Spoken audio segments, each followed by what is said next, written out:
Hello and welcome to the Wakpadan Bassett Creek Oral History Podcast, where our guests discuss ways that they and other indigenous peoples have lived, worked, and played in the Wakpadan watershed for thousands of years.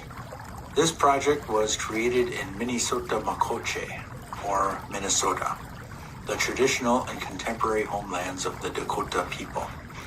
The project was co-led by Dr. Casey Keeler and Crystal Boyd, with support from community partners. More information is included at the end of this episode. On behalf of everyone who contributed to this project, thank you for tuning in. All right, good afternoon. Today I'm here with Roxanne Gold to participate in the Wakpadan Bassett Creek Oral History Project. Good afternoon, Roxanne. Good afternoon. So we're going to go ahead and jump in and ask Roxanne some questions about the geography of the Bassett Creek watershed. So when you think of Bassett Creek and the area surrounding it, do you think of this region in particular ways as a Native person? Absolutely. I'd like to start off with just introducing myself in my language. And then I'll answer the question. Buju Nindenoi Magana Duk. Bidabi no quaint indigenous cause. Get you acquainted on Anishinaabe and Dow, Minowa. Odawa Minowa Ojibwe. Bishabitown in Dunjaba, Makwan and Dudame. So, what I said was, greetings, my relatives. My name is First Light of the Day Woman. That's my spirit name. I am Grand Traverse Band Odawa and Ojibwe from a village called Bishabitown in Michigan, and I am Bear Clan. But today I live in the homeland of the Dakota people here in Golden Valley, Minnesota. So, and I moved here 16 years ago. I've been in the Twin Cities for about 26 years. And every place I go, I think about it in terms of the First Peoples. And I try to honor that, whoever the First Peoples are, and try to develop a relationship with those peoples to find out what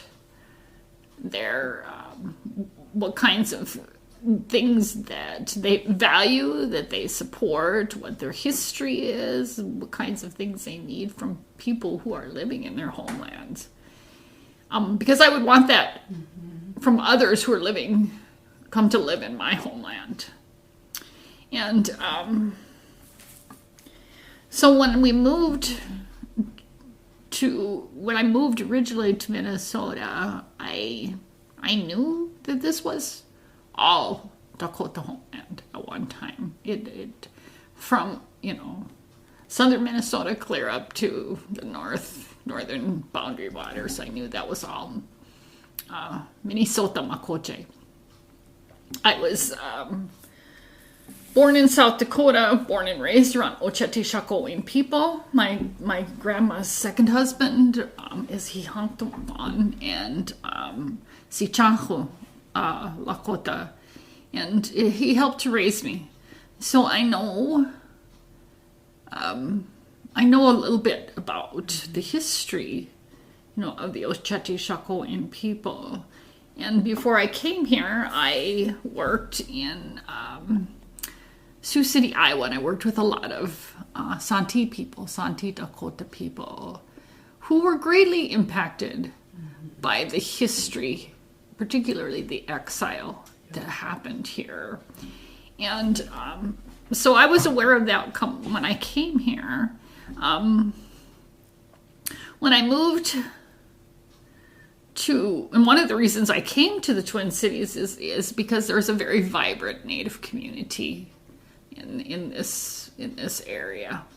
And I came here I was a single mom with 2 kids and came here to do my doctorate degree at the university. So did plan on staying, but I fell in love, and what more can I say? This is home. And now it's the place I've lived longer than any other place. So, and it is close, it is close to my Anishinaabe homeland. So that's nice because I do get to interact on a regular basis with Anishinaabe people, as well as lots of other indigenous peoples.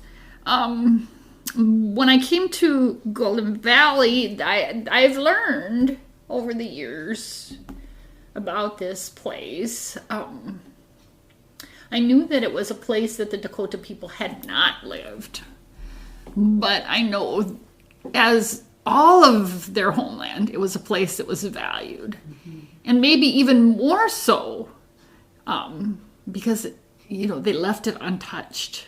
It was valued. It was a pristine wetland that probably provided them with lots of food and medicine as they walked that trail from Lake Minnetonka, Medicine Lake, down the Bassett Creek to the Mississippi River. Because we know that the most biodiversity is near the water. So I suspect it was a place where they maybe not only fished but they probably gathered. They probably did a lot of gathering of medicines and foods. But so these were things that I thought about when I came here, but I haven't been able to find much information about what this place was like pre-colonization. There's nobody that seemed to care about writing that down. And so it's something that still needs to be researched. And I think it would be a really interesting research project for somebody. And also to talk about the impacts of settler colonialism on this, particularly this ecosystem here, that the Dakota people valued so much that they left it untouched.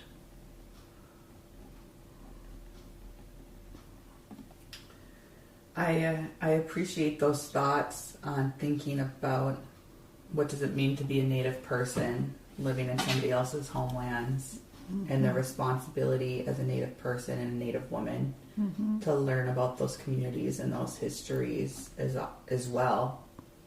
I've been thinking about this Bassett Creek area. Has living here informed your identity, if at all? I think any place you live helps to form your identity. I think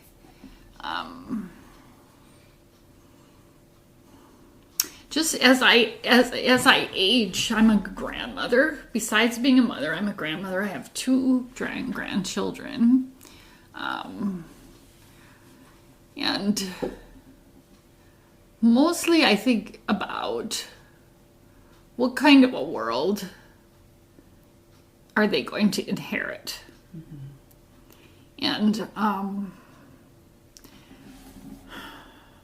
I do my best to create a voice, or to put a voice out there for those that cannot speak for themselves, for the land, for the water, for the natural beings that rely upon the ecosystems of this place, and for the people who, this is part of their original homeland. So it all shapes my identity, and maybe because Dakota people never lived here, I've really worked hard to understand more about the ecosystem of this place. Maybe more so than any other place I've ever lived. And some of that has to do with age too. It's just being more slowing down, being more observant, even this little house and this little piece of land, all of the beings that rely upon this little piece of land, and developing a relationship with them, being a good relative to them, trying not to do anything that's going to harm them. And that's been a learning process for me. And I've had to sometimes apologize for mistakes I make along the way. You know, unfortunately, colonization taught us that the ways of our ancestors were bad. Mm-hmm. And a lot of times, though, that knowledge, that traditional ecological knowledge and traditional knowledge period just didn't get passed on. Mm-hmm. And so you have to seek out people who still know. And a lot of times they're not in your own family. But that's what I've done. I've worked hard to seek out people that still know. And I've worked hard just to do my own research and to spiritually connect with the beings in this place. So kind of on the flip of that question, and thinking about your identity and place and where you live, do you think at all about identity as a Native person who lives in a suburb and kind of what that means in terms of expectations or identity or belonging? I don't think about, I don't think so much about suburb or city or whatever. I think about my relationship to the land on which I live. I think about what it was like before the destruction that was brought with settler colonialism, that continues to be brought with settler colonialism. So I think about it more in terms of just the land that I live on,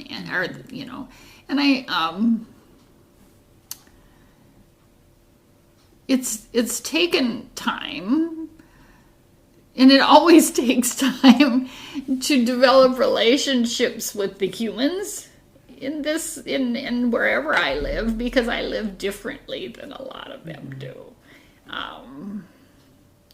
And I think what they've come to realize is that we're not a threat to them. You know, we're not trying to cause them any kinds of harm. We just choose to live differently. And at some point, I hope we even maybe influence some of them to live differently as well. But yeah, so I don't really think about myself as a suburban person, because if I want to, I can access the urban area. I can access more rural areas, and we work on a Dakota land recovery project out at Upper Sioux. We teach, up in the beautiful Lake Superior watershed areas. So, I just more or less think about my responsibility to that piece of land. To that, and I don't mean about piece of land, to that living place, because this is a living entity here.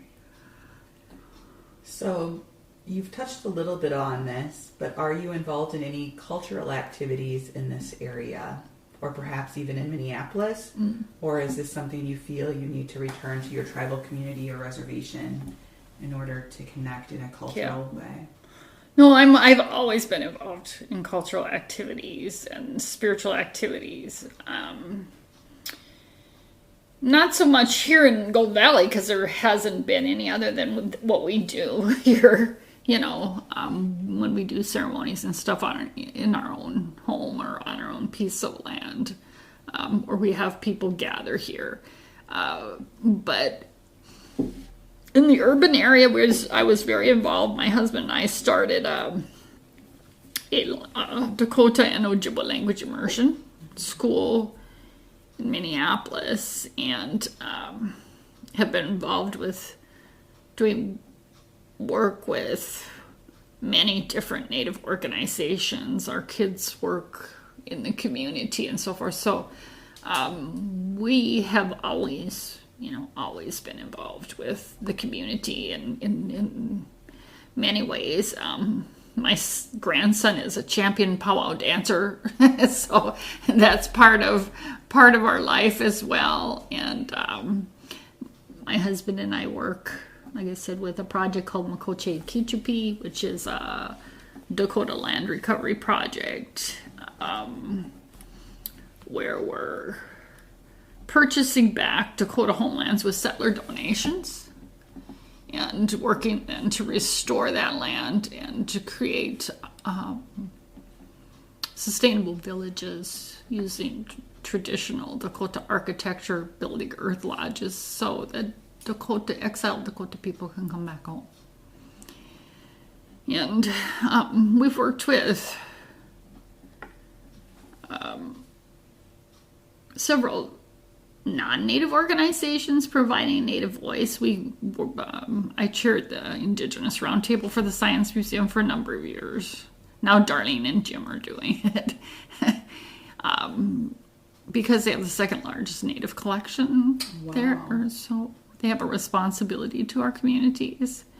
And, and of course, we work up north at University of Minnesota Duluth and work with communities there as well. So it's really a part of everything that we do. I'm interested in hearing a little bit more about the Dakota Land Recovery Project. Mm-hmm. Where is that based? It's in Upper Sioux. I mean, it's right by Upper Sioux. We just purchased our first piece of land. It's a village now we call Zani Otuwe, healing, place of healing. And we just finished our first Earth Lodge there. Although we started it 3 years ago, we got a stop work order from the city of Granite Falls because it didn't adhere to modern building codes. But the Earth Lodges were one form of Dakota architecture. They last, 50 to 100 years. I mean, they're very, very solid structures. But it's off-grid. Anything off-grid is considered illegal. And because it doesn't have electricity and indoor plumbing, we use compost toilets. And we do have a central water feature. But, we gather the water from there and then bring it inside the lodge. But we just had ceremony. We just had our Happy New Year ceremony. Dakota New Year is spring equinox. So we just had that out there. But we've been planting. Last year we planted 400 trees and bushes, creating a food forest. We got 500 more that we're going to be planting out there. We have some small gardens. Eventually we'll have up to 7 earth lodges there. We're looking at some other pieces of land also, and there are some settlers that are interested in donating some land. That's amazing. To us, and I think a lot of Native people realize land is everything. That's what's most needed. If there's any kind of reparations, which there should be, it should be in the form of land, and it should be, in my opinion, too, in control of our waters and our watersheds. Mm-hmm. We should have a voice in that because, what is it? Indigenous people make up 6% of the world's population, control 25% of the world's land, but that land contains 85% of the world's biodiversity. So we're really the only ones. We're the only ones that I think are a hope for a healthy planet. So it's to the advantage of settlers to return those to return those lands and control of those waters to us, because we will make sure that they're healthy. Mm-hmm. It was interesting too, because my village, over in my homeland, we had a river that had been dammed and just became toxic, and they used to move logs down and so forth. But they came to my tribe to ask to help to restore the health of the river. Mm-hmm. And I think that's what needs to happen here too. It needs to happen with this watershed. This watershed is not healthy. It's not a dump anymore. Bassett Creek is not a dump. At one time, people used to dump all kinds of crap in it. And they even were going to make it a sewer. They might have even made it a sewer at one time. Yes, this beautiful watershed. This is beyond my understanding. We don't have that today, but we still have invisible things that are going into that water. It runs through 2 golf courses, which just put tons of chemicals, to maintain these pristine greens and so forth. So there's all kinds of invisible toxins that are still going into the water, and they'll even spray like for what they call weeds along the creek. I had to get after them about that. I keep telling them, I would rather work with you than yell at you after you do something wrong, but they haven't chosen to work with me on things. I'm happy. I've tried to seek out to serve on the Bassett Creek Watershed Commission. When they said, well, that position is full. I've talked to city council people. I've said, I'm happy to help. I'm a professor. I know a few things, but no one's asked me. I'm glad you kind of brought this back to Bassett Creek and the watershed, because something I was thinking of when you were first speaking about the Dakota Land Recovery Project is if you think that something like that could work here in the Twin Cities and in this region. Oh, absolutely. What that might look like. What a great question. Oh my gosh, I love that question. And thank you for your willingness to go with me off the question list. No, yeah, I love it. I really like having a conversation. That's our hope. Because, every place in Minnesota is, and this is throughout Turtle Island, right, is somebody's indigenous homeland. Yep. No matter where you work, recreate, worship, live, it is somebody's indigenous homeland. And absolutely it could work here. It could. We could set up sustainable communities here as well. I think there's a fear on the part of developers that maybe settlers might like this too, Because if you've ever been inside an earth lodge, it's beautiful. It looks like a pile of dirt from the outside, but it's so well insulated. Even in the dead of winter, it stays about 58 degrees without the wood stove burning. And inside, this is beautiful tamarack walls and so forth. But no, absolutely it could work, and it would create a much, much smaller carbon footprint.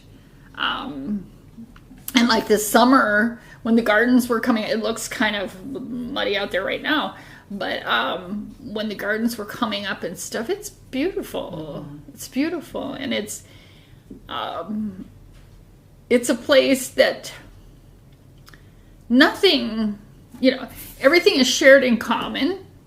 We share everything in common out there. We all work.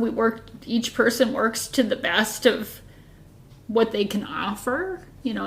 People have different talents and different abilities.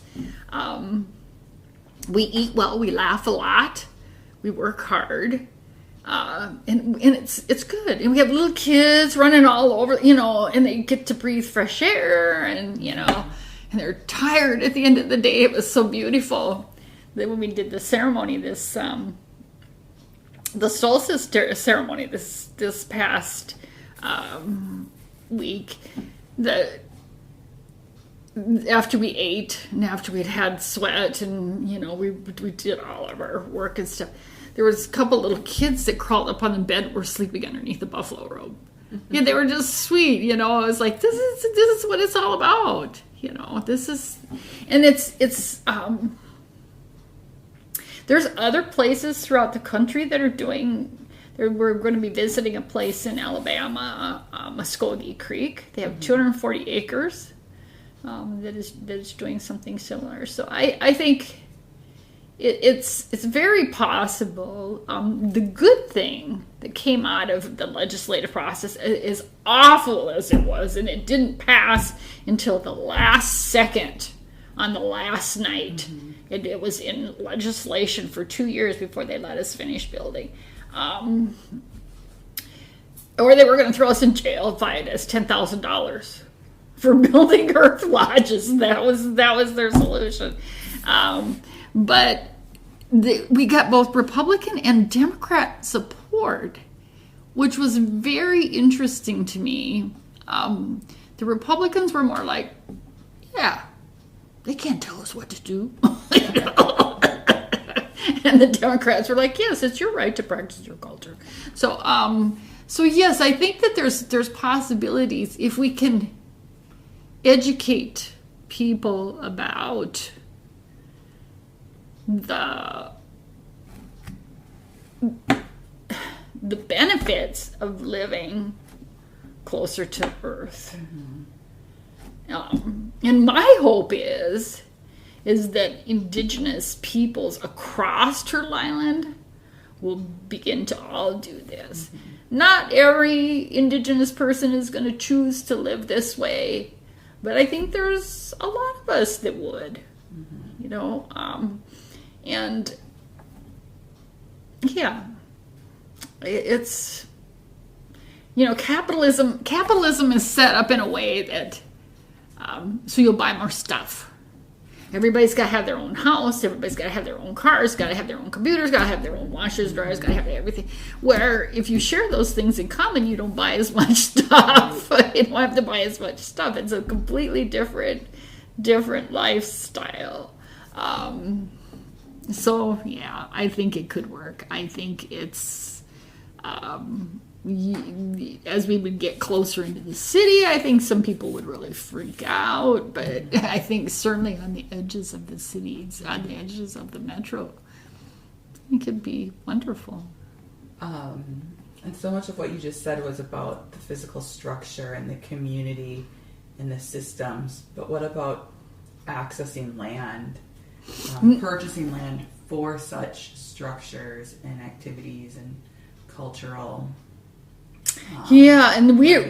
right now we're doing that through what we call settler donations, because indigenous people should not have to buy back their own homelands, and that has happened. I mean, it's happened here in Minnesota, but it's I think a constant process of educating settlers about. This is the history. This is what happened. This was our relationship to this land. This is how we care for it. This is how we're guardians of it. And there are a growing number of settlers who are saying this most recent conversation we're having with this farm couple is their kids don't want the land. They don't, and. So they're asking us, do you want it? This is the homeland. Do you want this back? And so I think it's definitely possible, and it's our hope. To me, it's the greatest hope we have for our children to leave them a healthy planet. Absolutely. It almost brings tears to my eyes. Yeah. It does me too. Because I want, and I think education has to really change. Right. The education system that I grew up in, especially, I don't know how your education was was really focused on kind of capitalist, technological, sit in your seat kind of doing things.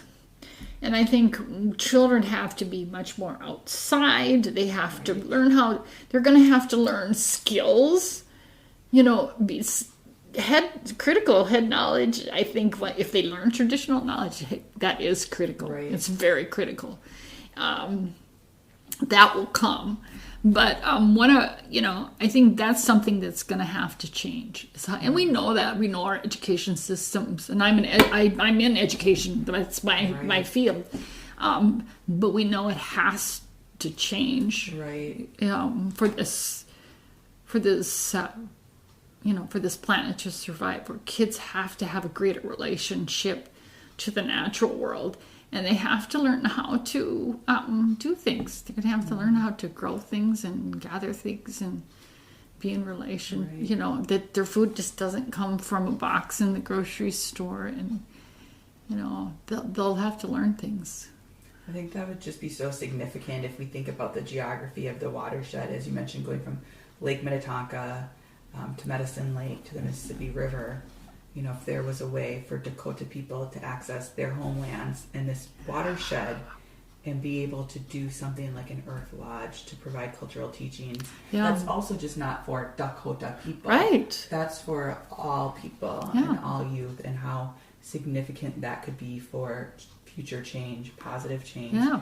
And I also think about the role of universities. You're at Minnesota Duluth, I'm at University of Wisconsin, and some of the most innovative and cutting edge classes are those classes that get college students outside in the environment. Yes. So it's like we can see it at the collegiate level, and students are so drawn to that, and the instructors get such accolades, but why is there that gap?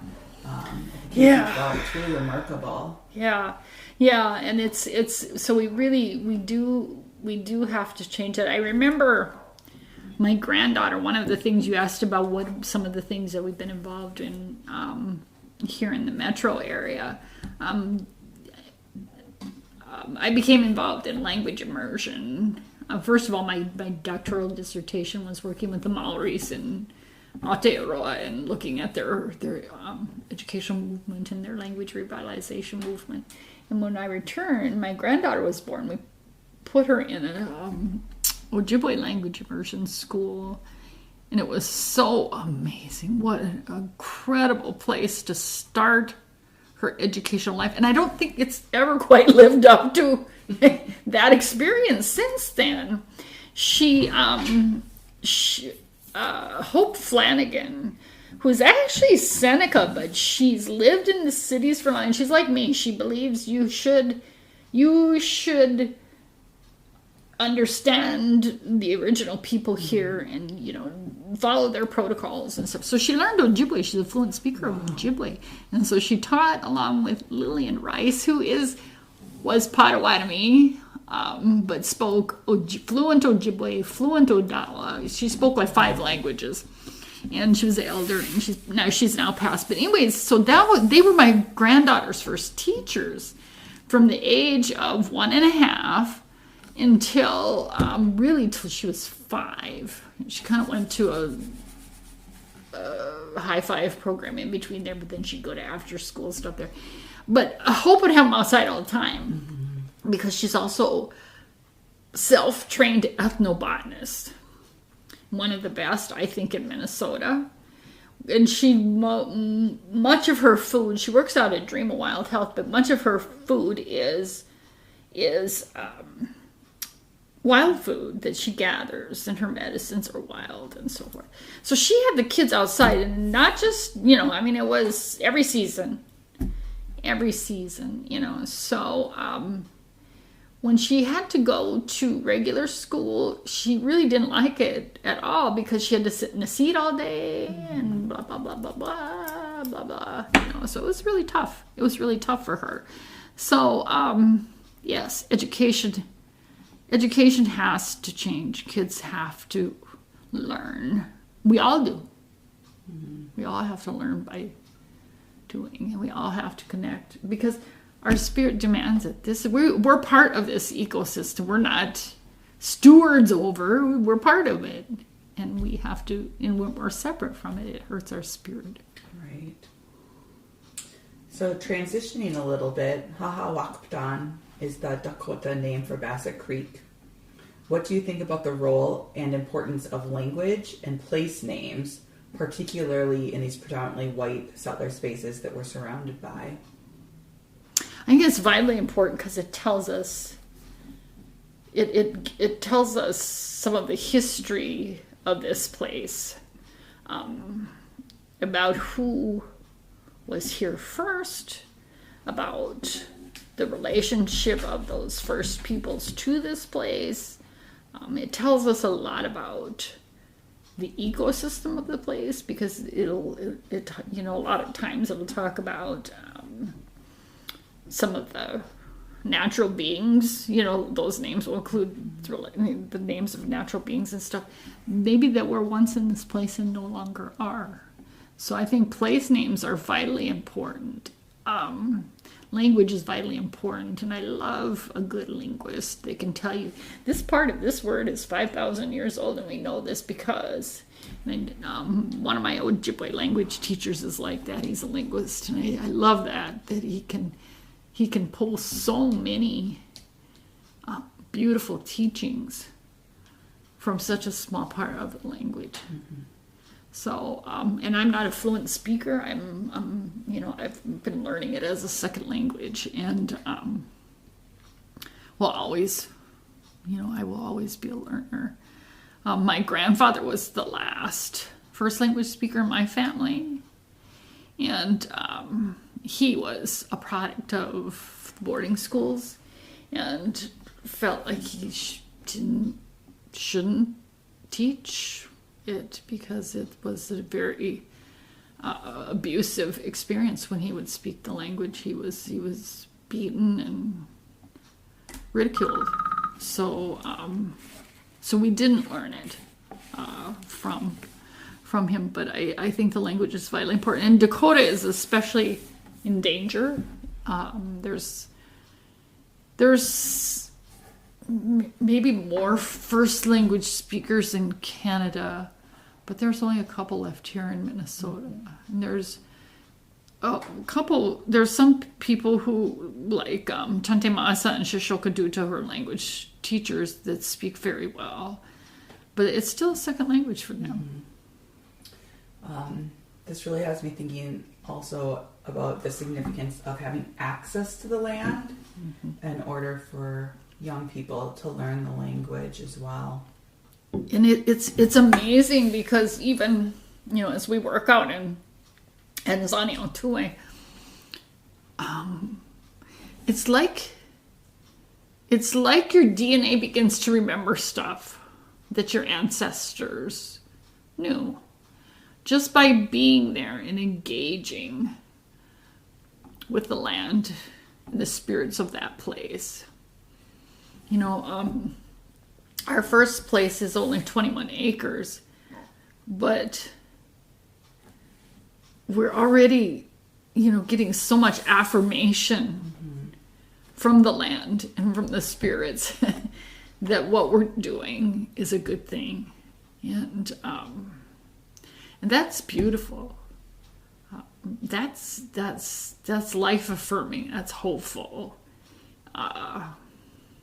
And also we see some of the different animals coming and returning, just as I see here. If you provide something for them that's life affirming, they'll come. And you let them know that this is safe. It's a safe place, and we want you here. That will come. So yeah. Did I answer that question? Yeah. Okay. Something that I'm just thinking of hearing you speak. We've talked about language and land, but having access to both of them is really important, and I think something that we easily forget or lose sight of. We can teach folks the language in a classroom, but if they don't have access to the land, their homelands, that we're kind of also doing a disservice. Yeah. Well, and I think the land itself is healing. you have to be in relationship with it and all of the beings of the land, and how else do you know who your relatives are? It's like not knowing who your human relatives are. You long for that, right? If you don't know, and I think our souls long for that relationship with the other beings that we no longer pay attention to, so often. So I think it's healing. I think it also really stimulates you intellectually. It's not just spiritually or physically, but I think intellectually, because you begin to ask questions. We never have enough time out there with our elders, with our language people, because we have so many things to talk about. We never, we don't ever run out of things to talk about, because it stimulates, like, oh my gosh, what about this? But what about this? And and some things, it's not that the elders always know, or even the language people always know, but you begin to put it out to the universe, and we figure it out. We figure it out. So, yeah. I think this all underscores the significance of Native people, Dakota people, having access to their land in this watershed. Right? So it's not so far away. It's not. It's not at all. We have so much to learn from the watershed and this environment, and it provides so much for us that unfortunately we've lost sight of due to development and capitalism and it's environmental harm. We have to realize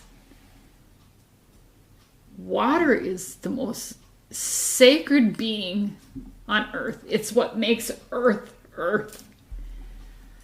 Only, 70% of Earth's surface is water, but only 1% of that water is potable drinking water. Wow. Not just for the 7 billion humans that live on Earth, but for all the plants and all the animals. 1%. And when you think about that, why would you should treat every single drop as so precious that you would not do anything to harm it. Right. And I think, capitalism doesn't want you to know that. This house was a watershed. This land, it's filled in with clay. Mm-hmm. It was destroyed with clay. When I want to plant something on this land, I have to bring in soil. I have to bring in topsoil. Because they filled it with clay. This amazing, beautiful watershed. Right.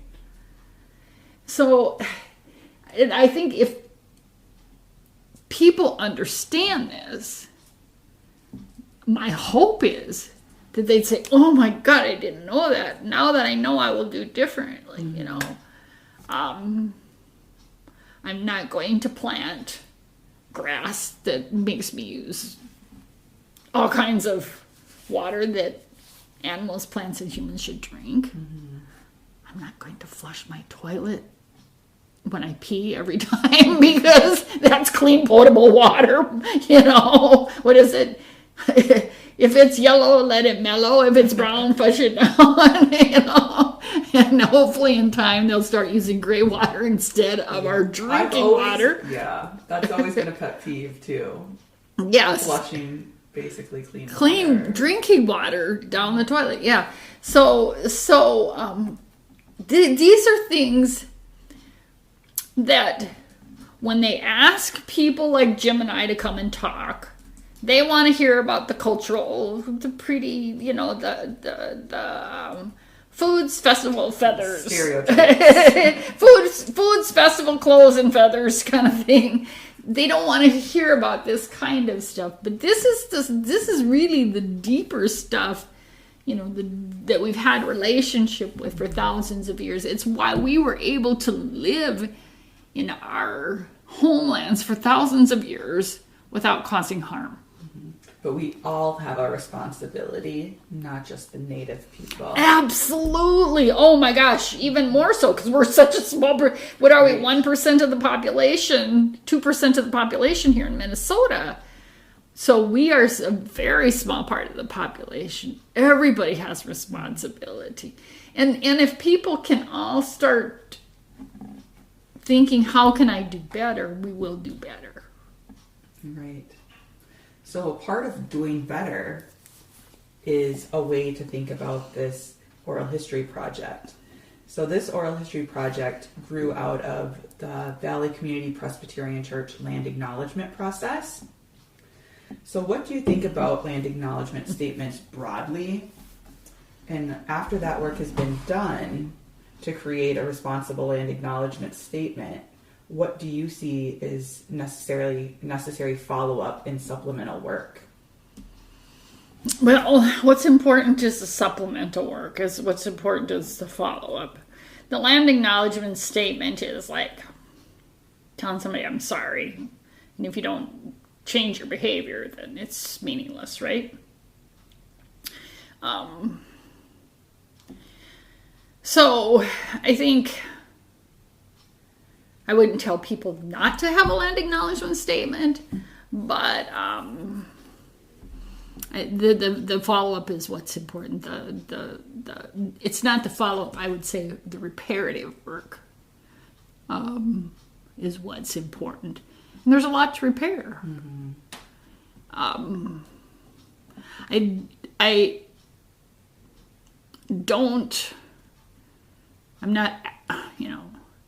People are not going to move out of their homes and give back all this land to Dakota people. Okay, that's not going to happen. But what they can do is they can think about their relationship where they live to the land in which they live on, in the community in which they live, how they carry themselves, what they purchase, what they consume, what they throw away and so forth, all of that. They can think about that and how they do that. But they can also look at supporting Native projects like Makoche Kichupi that is working to restore the land and provide access to Dakota people to their homelands, which is going to ultimately contribute to the health of the land itself and to all of the people who live here. I like this answer because so much of what a lot of folks think about when they think about a land acknowledgement statement is to think about the history. Mm-hmm. But if we just look at the words land acknowledgement, it is about the land, mm-hmm. the land today. And that's really important. Yeah. So thinking about this land, what advice would you like to give to those who help manage and steward the Wakpadan watershed in the surrounding area today? Are there any particular changes or incentives that you would like to see? Oh, yes. First of all, the wetlands. We're with climate chaos. They're not even calling it climate change anymore, but climate chaos. We have to be vigilant. We can't, to heck with this. Oh, we're going to have this by 2050. No, we have to start today. We have to recognize the preciousness of every single drop of water, and that the wetlands, the creek itself and the wetlands around it need to be restored. Not just taken care of, but restored. They could start with my little park right over here. In the winter, in the fall they cut the plants out of the wetland to put an ice skating rink for people that never use it. They never use it. So they mess with this wetland constantly. So then things can't live there. It's not healthy. So leave it alone. Just, they could start with restoring different places and quit messing with stuff and quit developing it. There's a place, Pennsylvania Woods, up here, that was very nice, very wild. They cut out all the bunch of trees and made little, sculpted sides of the they're just so natural things can't live there. People like it because it looks manicured, but leave shit alone. Leave it alone, because natural things can't live there. Find more places to restore back to the natural habitat. That's the biggest thing that they can do.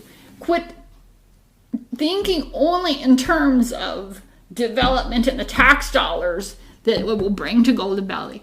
Golden Valley has a very good tax base. They have people here. The majority of people that live here are people that have decent incomes.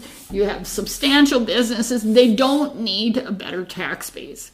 Think now in terms of how can we restore the creek, the wetlands, put a buffer with the golf courses where they can't, a substantial buffer where they can't put any chemicals near that creek. And realize that these watersheds store water in times of drought and in times of flooding.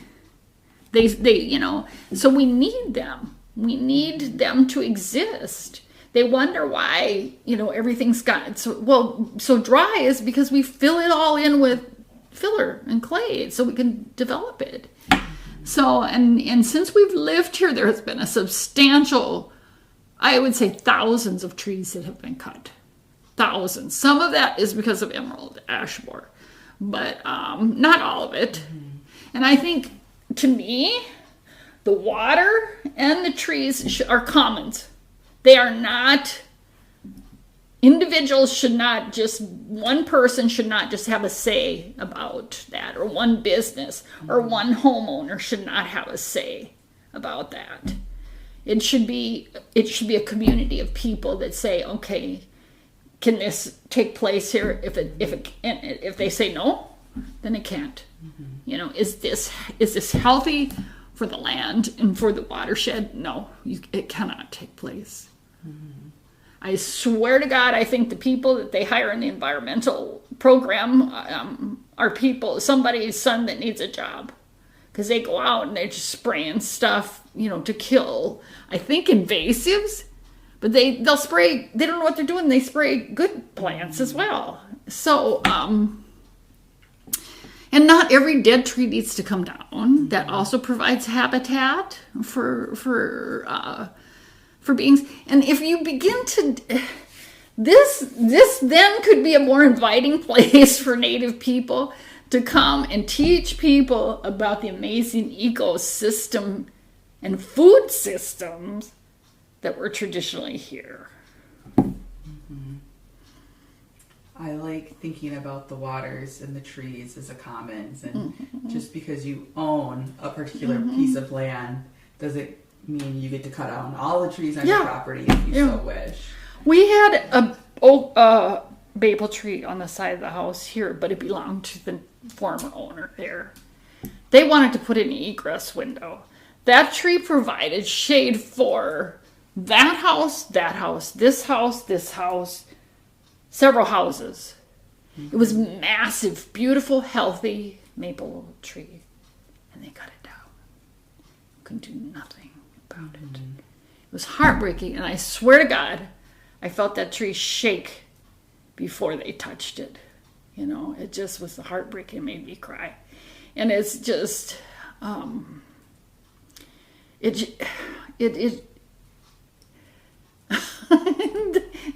we're talking about, needing plants like that to take the CO2s out of the atmosphere, to cool the atmosphere. We're allowing people to cut these, and you can plant other stuff, but it takes years and years and years, hundreds of years, before they're even able to do what that one tree could do. Right. Again, I think this comes back to responsibility. absolutely. And that we're not just humans we can be so ego driven and so selfish in terms of what we think, my rights, my, instead of what is good for the whole. Absolutely.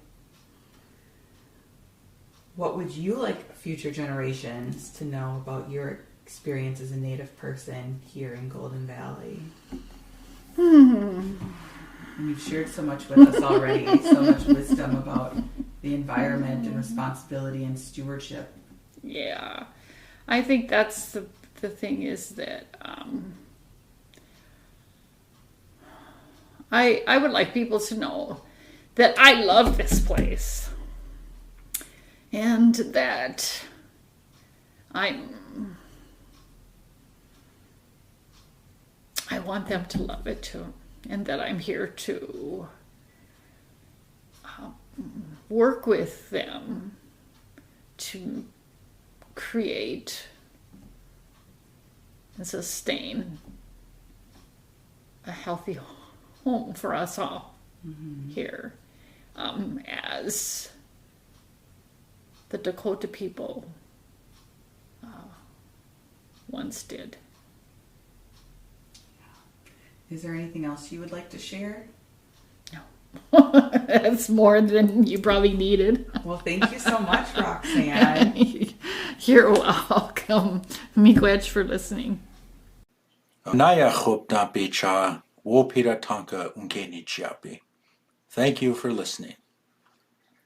This project may serve as a model for other communities that seek to go beyond land acknowledgement. To learn more about this oral history project, please contact Hennepin History Museum. The project was produced following the standards and principles of the Oral History Association. In addition to this podcast, the interview recordings, transcripts, and narrator files included signed legal released agreements can be found at the Hennepin History Museum. Funding and other support was provided by the St. Anthony's Falls Heritage Board, Hennepin History Museum, Valley Community Presbyterian Church, and the University of Wisconsin. This publication was also made possible in part by the people of Minnesota through a grant funded by an appropriation to the Minnesota Historical Society from the Minnesota Arts and Cultural Heritage Fund. Any views, findings, opinions, conclusions, or recommendations expressed in this publication are those of the authors and do not necessarily represent those of the state of Minnesota, the Minnesota Historical Society, or the Minnesota Historic Resources Advisory Committee. Anaya chopta pecha wopira unkeni chiapi. Thank you for listening.